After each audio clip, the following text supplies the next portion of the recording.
ಎಲ್ಲಿ ಒಳ್ಳೆ ಪುಸ್ತಕ ಸಿಕ್ಕಿದ್ರು ಅವ್ರು ತಂದು ಕೊಡ್ತಾ ಇದ್ರು, ಓದಿಸ್ತಾ ಇದ್ರು. ನನ್ನ PhD ಥೀಸಿಸ್ಸನ್ನಂತೂ ಎಷ್ಟೋ ಸಲ ಹತ್ಕೊಂಡು ಬರ್ದಿದ್ದೀನಿ. ಯಾಕೆ ಅಂತಂದರೆ ನೋ ಚೇಂಜ್ ಮಾಡಿದ್ದೀನಿ, ನೋ ಇದನ್ನು ಹಿಂಗೆ ಮಾಡಬೇಕು, ಇದನ್ನು ಹಿಂಗೆ ಮಾಡಬೇಕು.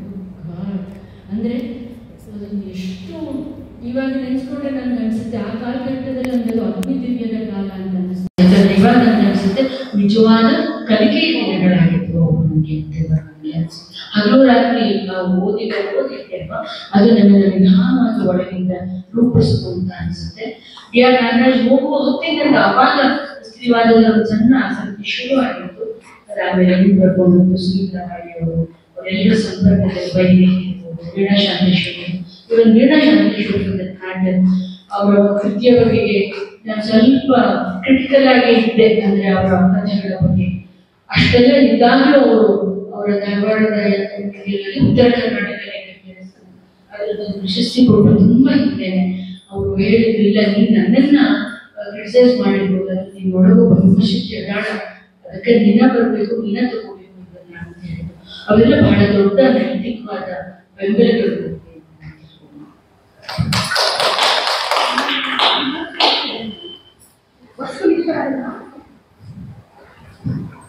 ವಿಮರ್ಶೆ ಅನ್ನೋದು ವಸ್ತುನಿಷ್ಠವಾಗಿರ್ಬೇಕು.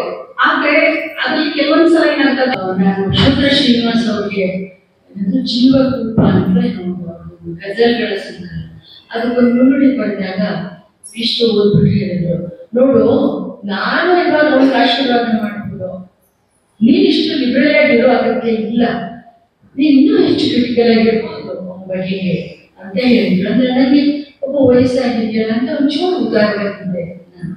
ಓಕೆ, ಅಂತ ಕೆಲವು ಸಂದರ್ಭಗಳಲ್ಲಿ ನನ್ನ ಬಗ್ಗೆ ನನಗೆ ಬೇಜಾರಿದೆ ಅಂದ್ರೆ ಒಂಚೂರು ಗ್ರೇಸ್ ಮಾಡಿಸ್ಕೊಡ್ತೀನಿ ಅಂತ. ಆದ್ರೆ ಕೆಲವು ಸಂದರ್ಭಗಳಲ್ಲಿ ಇವೊಂದು ಡಿಫೆನ್ಸಿ ನಾನು ಸ್ವಲ್ಪ ಎಕ್ಸ್ಟ್ರಾ ಮಾರ್ಕ್ಸ್ ಕೊಟ್ಟಿದ್ದೀನಿ ಅಂತ ಅನ್ಕೊಂಡಾಗ ಅದ್ರ ಬಗ್ಗೆ ಗಿಲ್ಟ್ ಇಲ್ಲ. ಯಾಕೆಂದ್ರೆ ಫಾರ್ ಎಕ್ಸಾಂಪಲ್ ಯಲ್ಲಪ್ಪನ ಬಗ್ಗೆ ಬರೀಬೇಕಾದ್ರೆ ನನ್ಗೇನ್ ಅನ್ಸುತ್ತೆ ಅಂದ್ರೆ ಅವನು ಮೊದಲ ತಲೆಮಾರಿನ ಹುಡುಗ, ಅವನ ಕುಟುಂಬದಲ್ಲಿ ಬರವಣಿಗೆಗೆ ಬಂದಿರುವಂಥವನು. ಆದ್ರಿಂದ ಅವನನ್ನ ನಾವು ಚೂರು ಬೆಂಬಲ ಕೊಡದೆ ಹೋದ್ರೆ ಅವ್ನು ಮುಖ್ಯ ಹೋಗ್ಬಿಡ್ಬೋದೇನೋ ಅಂತ ನನಗೆ ಅನ್ಸುತ್ತೆ. ಅದರಿಂದ ಎರಡು ಉದಾರವಾದ ಮಾತುಗಳು ಕನ್ನಡಕ್ಕೆ ಒಬ್ಬ ಒಳ್ಳೆಯ ಕವಿಯನ್ನು ಕೊಡಬಹುದಾದ್ರೆ ನನ್ನನ್ನ ನೀವು ಖಳನಾಯಕಿಯಾಗಿ ಮಾಡಿದ್ರೂ ಪರವಾಗಿಲ್ಲ, ಕನ್ನಡಕ್ಕೆ ಒಬ್ಬ ಒಳ್ಳೆ ಕವಿ ಸಿಕ್ಕ ಸಂತೋಷ ಇರ್ತದೆ ನನಗೆ ಅನ್ಸುತ್ತೆ. ಕೆಲವು ಸಲ ಕ್ರಿಟಿಕಲ್ ಆಗೇ ಇರ್ಬೇಕಾಗುತ್ತೆ. ವ್ಯಕ್ತಿನಿಷ್ಠತೆ ಅವ್ರು ಬಯಸಿದ್ರು, ನಾವು ಅದಕ್ಕೆ ಕೊಡದೇ ಇದ್ದಾಗ ಜನ ನನ್ನ ಮಾತಾಡೋದು ನಿಲ್ಲಿಸ್ತಾರೆ, ಮುಖ ತಿಳ್ಕೊಂಡು ಹೋಗ್ತಾರೆ, ಇನ್ನೇನೋ ಪಾಲಿಟಿಕ್ಸ್ ಮಾಡ್ತಾರೆ.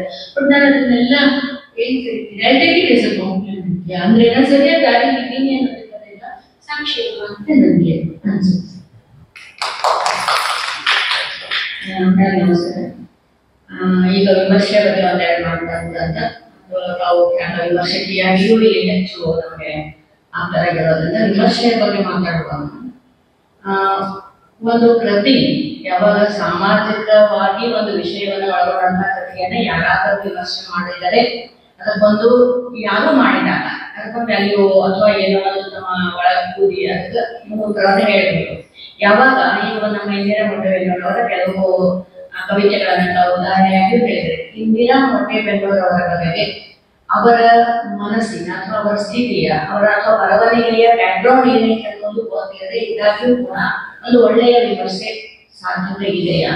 ಸಾಮಾಜಿಕವಾಗಿ ಇರುವ ವಿಷಯದ ಬಗ್ಗೆ ನಾನು ಮಾತಾಡ್ತಾ ಇದ್ದೆ. ಯಾವಾಗ ಒಬ್ಬ ವ್ಯಕ್ತಿ ವೈಯಕ್ತಿಕವಾಗಿ ತನ್ನ ಒಳಗುರಿಯನ್ನ ಕಳೆದು ಹಾಕೊಂಡಾಗ ಅದು ವಿಮರ್ಶೆಗೆ ಯೋಗ್ಯ ಆಗ್ತದೆ ಅನ್ನುವಂಥದ್ದು ನಾನು. ಅಂದ್ರೆ ಅದಕ್ಕೆ ಅಪಚಾರ ಆಗದೆ ಇರುವ ಹಾಗೆ ಅಂದ್ರೆ ಆ ವ್ಯಕ್ತಿಯ ಒಳಗೆ ಹೋಗಿ ನಮಗೆ ವಿಮರ್ಶೆ ಮಾಡುವ ಸಾಧ್ಯತೆ ಯಾವಾಗ ಸಾಧ್ಯ ಆಗ್ತದೆ? ನನ್ಗೆ ಇನ್ನೊಂದು ಪ್ರಶ್ನೆ ಹೇಳಿದಾಗ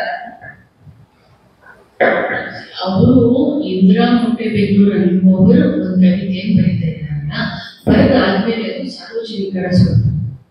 ಓಕೆ, ಅಲ್ಲಿ ಇಂದಿರಾ ಮೊಟ್ಟೆಬೆನ್ನೂರು ಬೇಕಾದ್ರೆ ಸೇರಿ ವಿಮರ್ಶೆ ಮಾಡುವ ಹೊತ್ತಿನಲ್ಲಿ ಓದುಗರಿಗೂ ನಿಮಗೆ ಅವರ ವ್ಯಕ್ತಿಗತವಾದ ಬದುಕು ಗೊತ್ತಿದೆ, ಅದನ್ನ ನಿಮಗೆ ಜೋಡಿಸ್ಬಿಟ್ಟು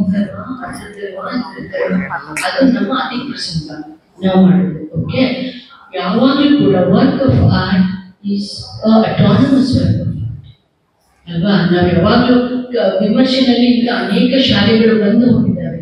ಅಂದ್ರೆ ಕೃತಿಯನ್ನ ಮಾತ್ರ ನೋಡ್ಬೇಕು, ಕೃತಿಕಾರನನ್ನು ನೋಡ್ಬೇಕು, ಕೃತಿಯನ್ನು ಮಾತ್ರ ನೋಡ್ಬೇಕು, ಕೃತಿಯ ಪರಿಸರವನ್ನು ನೋಡ್ಬೇಕು. ಇನ್ನು ಅನೇಕ ಥಿಯರಿಗಳು ಬಂದು ಹೋಗಿದ್ದಾರೆ. ಆದ್ರೆ ಈ ಸುದೀರ್ಘವಾದ ಪ್ರಯಾಣದಲ್ಲಿ ನಮ್ಗೆಲ್ಲರಿಗೂ ಗೊತ್ತಾಗಿರೋದು ಏನು ಅಂತಂದ್ರೆ, ಕೊನೆಗೂ ಉಳಿಯೋದು ಕೃತಿ ಮಾತ್ರ.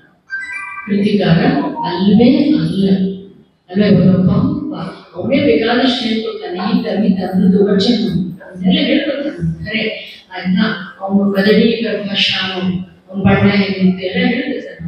ಆದ್ರೆ ಅದನ್ನೆಲ್ಲ ನಾವು ಖುಷಿ ಓದ್ಕೊಂಡ್ಬಿಡ್ಬೋದು. ಆದ್ರೆ ನಿಜವಾಗಿ ಉಳಿಯೋದೇನು, ನಾವು ಚರ್ಚೆ ಮಾಡಿದ್ಯಾ ಅದು ಕಾವ್ಯ ಆಗಿದ್ದ ಆಗಿಲ್ಲ. ನಿಜದೊಡೆ ರೂಪರೆಂಬ ಅವಿವೇಕಿಗಳು ಓಲೈಸಿ ಬಾಳುವುದೇ ಕಷ್ಟ ನಾನೇ ನಾಟರ ಅಂತ ಹೇಳ್ತಾರಲ್ಲ. ಪ್ರಭುತ್ವವನ್ನು ಅವನು ಹೀಗೆ ಎದುರಿಸುವಂತ ಕುಮಾರವ್ಯಾಸ ತಿಳಿಯ ಹೇಳುವ ಕೃಷ್ಣಗತಿಯನ್ನು ಇಳೆಯ ಜಾಣರು ಮೆಚ್ಚುವಂತಿರುವ ನೆಲೆಗೆ ಪಂಚಮ ಶ್ರುತಿಯನ್ನು ಪರಮಶ್ರೀ ಕೃಷ್ಣ ಮೆಚ್ಚುವಂತಿದೆ. ಆದ್ರೆ ಇವತ್ತು ನಾವು ಕುಮಾರವ್ಯಾಸನನ್ನು ಓದ್ತಾ ಇರುವ ಹೊತ್ತಿಗೆ ಅವನು ಶ್ರೀಕೃಷ್ಣನನ್ನ ಹಾಕಿ ಸ್ತುತಿಸಿದ್ದಾನೆ ಅನ್ನೋದು ನಮಗೆ ಮುಖ್ಯ ಅಲ್ಲವೇ. ಅದು ಪಂಚಮ ನಾನು ಹಂಗೂ ಹೇಳಲಿಲ್ಲ. ನಮ್ಗೆ ಯಾವ ಮುಖ್ಯ ಆಗುತ್ತೆ, ಬಡವರ ವಿನ್ನಪವನ್ನು ನಾವು ಕೇಳಬೇಕು. ಯಾಕೆ ಹೇಳ್ತಾರೆ ಬಡವರ ಕಷ್ಟನ ಅಂತ ಅವ್ನು ಹೇಳ್ತಾನಲ್ಲ, ಆ ಕಾವ್ಯದ ಕೊನೆಯಲ್ಲಿ ಆ ಹೆಣ್ಮಕ್ಳು ಅಲ್ಲಿ ಒಳಗಡೆ ಪಟ್ಟಾಭಿಷೇಕ ನಡೀತಾ ಇದೆ, ಅರಮನೆಯ ಮುಂದೆ ಹೋಗ್ತಾ ಇರುವಂತ ಹೆಣ್ಮಕ್ಳು ಅರಮನೆಯ ಮುಂದೆ ಮಣ್ಣು ತಗೊಂಡು ಅರಮನೆ ಕೂಗಿ ಅರಮನೆಗೆ ಶಾಪ ಹಾಕಿ ಹೋಗ್ತಾರೆ. ಇವರ ಈ ತೆವಲಿಗೆ, ಇವರ ಪ್ರತಿಷ್ಠೆಗೆ ನಾವು ಎಷ್ಟು ಜನ ಗಂಡನನ್ನು ಕಳ್ಕೊಂಡ್ವಿ, ಮಗನನ್ನು ಕಳ್ಕೊಂಡ್ವಿ, ಅಪ್ಪನನ್ನು ಕಳ್ಕೊಂಡು ನಮ್ಮ ಬದುಕನ್ನು ನೂರಾಗಟ್ಟೆ ಮಾಡ್ಬಿಟ್ಟಿದಾರಲ್ಲ ಇವರು ಅಂತ ಹೇಳ್ಕೊಡ್ತಾರಲ್ವಾ. ಅಲ್ಲಿ ಕಾವ್ಯ ಇದೆ ಅಲ್ವಾ.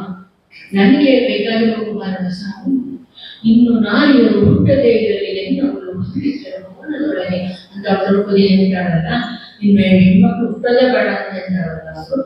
ಅಲ್ಲಿ ನನಗೆ ಕುಮಾರವ್ಯಾಸ ಬೇಕಾಗ್ತಾನೆ ಅಲ್ವಾ. ಅಂದ್ರೆ ಕುಮಾರವ್ಯಾಸ ಅವನಿಗಿದ್ದಂಥ ದಾಸ ಸಾಹಿತ್ಯದ ಹಿನ್ನೆಲೆ ಅಲ್ವಾ, ಕೀರ್ತನ ಪರಂಪರೆ, ಅವನಿದ್ದಂಥ ಕೃಷ್ಣ ಅಬ್ಸಲ್ಯೂಟ್ಲಿ ಫೈನ್. ಅದೀಗಲೂ ನಾನು ಓದಕ್ಕೆ ಹೊರಟಾಗ ಗಮನ ಮಾಡ್ತಾ ಇರೋದ್ರಲ್ಲಿ ಕೆಲವರಿಗೆ ಅದೇ ಮುಖ್ಯ ಅಂತ ಕಾಣಿಸ್ತಾ ಇರೋದು. ಆದ್ರೆ ನನ್ನ ಓದಿನ ಕ್ರಮ, ನನ್ನ ನಿರೀಕ್ಷೆ ಏನಿದೆಯೋ, ನನ್ನಲ್ಲಿ ಕಾಲದ ಪ್ರಶ್ನೆಗಳಿಗೆ ಕುಮಾರವ್ಯಾಸನಲ್ಲಿ ಉತ್ತರ ಇಲ್ಲೇ ಹೋದ್ರೆ ನಾನು ಯಾಕೆ ಓದ್ತೀನಿ ಕುಮಾರವ್ಯಾಸನ?